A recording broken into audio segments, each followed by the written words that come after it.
बहुत समय पहले की बात है। एक मगधपुर नाम का राज्य था जिसकी प्राकृतिक सुंदरता का वर्णन करना भी कठिन है। चारों ओर हरे भरे वन, कल कल बहती नदियां और हवा में फूलों की मीठी सुगंध। यह राज्य केवल प्राकृतिक सौंदर्य के लिए ही नहीं बल्कि अपने न्यायप्रिय और प्रजावत्सल राजा मानसिंह के लिए भी प्रसिद्ध था। राजा मानसिंह की प्रजा उनसे अगाध प्रेम करती थी क्योंकि उनके शासन में सभी सुखी और समृद्ध थे। राजा मानसिंह के जीवन की धुरी थी उनकी रानी देविका। उनका प्रेम ऐसा था जिसकी मिसालें दूर दूर के राज्यों में दी जाती थीं।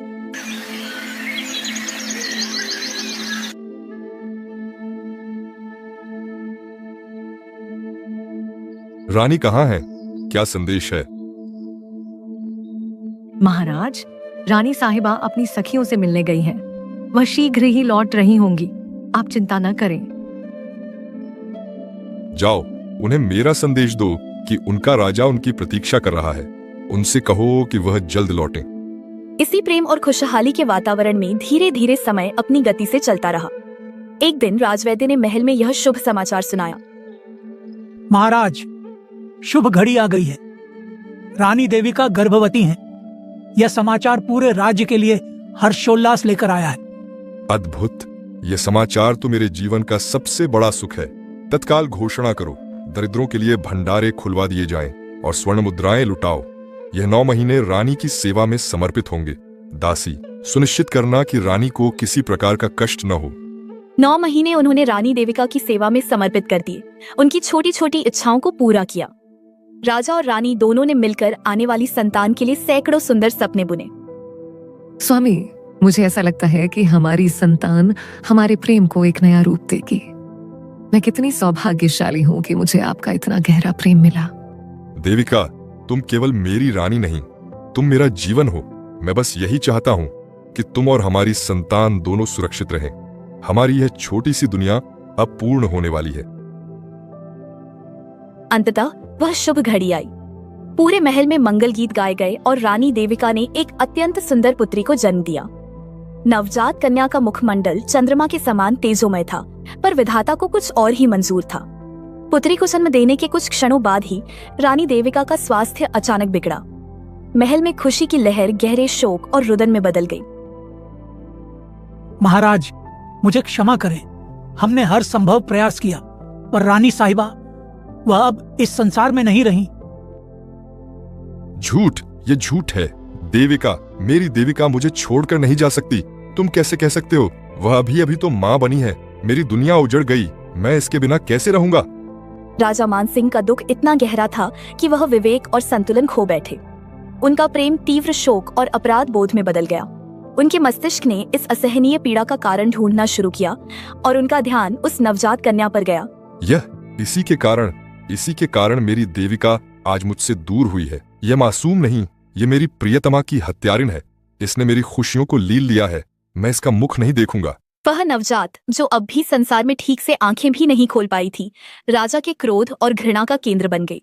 उनका महल अब उन्हें एक वीरान कारागार जैसा लगने लगा था। एक दिन उन्होंने अपनी सबसे विश्वसनीय धाय माँ और दासी कलावती को बुलाया। कलावती, मैंने तुम्हें बुलाया है क्योंकि तुम सबसे विश्वसनीय हो। इसे मार दो। मैं इस अपशकुनी का मुंह नहीं देखना चाहता। इसी की वजह से मेरी रानी मुझसे दूर हुई है। एक पल भी यह मेरी आंखों के सामने न रहे। इसे मेरे राज्य से, मेरे महल से, मेरे जीवन से हटा दो। राजा मानसिंह के ये कठोर शब्द सुनकर दासी कलावती का हृदय करुणा से भर गया। वह नवजात कन्या फूलों से भी कोमल थी। महाराज, हे राजन, शांत हो जाइए। आप इतना बड़ा अधर्म मत कीजिए। यह बच्ची मासूम है, इसका क्या दोष?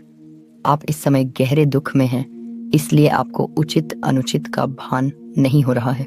सोचिए, यह बच्ची माँ के जाने का गम आपको देने नहीं आई है, बल्कि आपकी वंश बेल को आगे बढ़ाने आई है।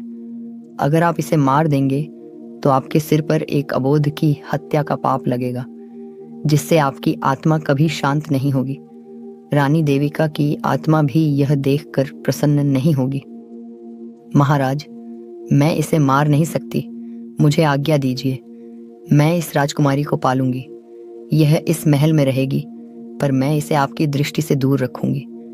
आप इस बच्ची के जीवन पर इतना बड़ा अन्याय मत कीजिए। कलावती के ये मार्मिक शब्द और उनके विवेकपूर्ण तर्क सुनकर राजा मानसिंह का क्रोध कुछ शांत हुआ। उन्होंने अनिच्छा से सिर हिलाया। ठीक है कलावती, मैं तुम्हारी निष्ठा का सम्मान करता हूँ। तुम इसे पालो, पर इसे मेरी आंखों से दूर रखना, और इसका नाम आज से अभागिनी होगा। यह इस महल के लिए और मेरे जीवन के लिए केवल दुख और अपशकुन लेकर आई है। राजा द्वारा त्याग दी गई, पर दासी कलावती द्वारा अपनाई गई राजकुमारी अभागिनी का पालन पोषण शुरू हुआ। कलावती ने उसे अपनी बेटी की तरह पाला। अभागिनी महल में रहती थी, लेकिन उसे किसी भी राजकुमारी जैसा सुख, सुविधा या सम्मान प्राप्त नहीं था। राजा मानसिंह ने उसे पूर्णतः भुला दिया था। महल में उसका जीवन एक नौकर की बेटी जैसा था। बचपन से ही उसे कठोर परिश्रम करना सिखाया गया। वह दिन भर महल के छोटे मोटे काम करती। ओ अभागिनी, ये क्या कर रही हो? ये फर्श अभी भी साफ नहीं हुआ है। तुम तो सचमुच एक दुर्भाग्यशाली लड़की हो। जल्दी काम खत्म करो। जी, मैं अभी करती हूँ, मुझसे गलती हो गई। राजा मानसिंह की दुत्कार और तिरस्कार तो उसका रोज का हिस्सा बन गया था। अभागिनी अपनी नियति को चुपचाप स्वीकार कर चुकी थी। वह स्वभाव से शांत और सहनशील बन गई थी। कुछ समय बाद राजा मानसिंह के मंत्रियों और हितैषियों ने उन्हें पुनर्विवाह की सलाह दी। महाराज, अब शोक का समय समाप्त हुआ। राज्य की स्थिरता और भावी वंश के लिए आपको पुनर्विवाह कर लेना चाहिए। यह राज्य के हित में है। मैं समझता हूँ। ठीक है, तुम योग्य कन्या की तलाश करो। राजा का विवाह एक पड़ोसी राज्य की अत्यंत सुंदर और सुशील कन्या सुलक्षणा से हुआ। रानी सुलक्षणा महल में आई और राजा को उनसे भी गहरा प्रेम हो गया। वह रानी देविका की यादों से कुछ हद तक बाहर निकल पाए। स्वामी, मैं आपके दुहक को जानती हूँ, पर अब आपको अपने जीवन को फिर से खुशियों से भरना होगा। मैं आपके हर सुख दुहक में आपके साथ हूँ। रानी सुलक्षणा, तुम मेरे जीवन में नई आशा लेकर आई हो। तुम्हारे आगमन से महल में फिर से खुशियां लौट आई हैं। समय अपनी गति से चलता रहा और रानी सुलक्षणा ने भी एक कन्या को जन्म दिया। इस बार राजा की खुशी का कोई ठिकाना नहीं रहा, क्योंकि संतान के जन्म के बाद उसकी मां सही सलामत थी। राजा ने अपनी इस दूसरी पुत्री को सौभाग्य का प्रतीक माना। यह सचमुच मेरे लिए सौभाग्य लेकर आई है। इस बार कोई अपशकुन नहीं हुआ।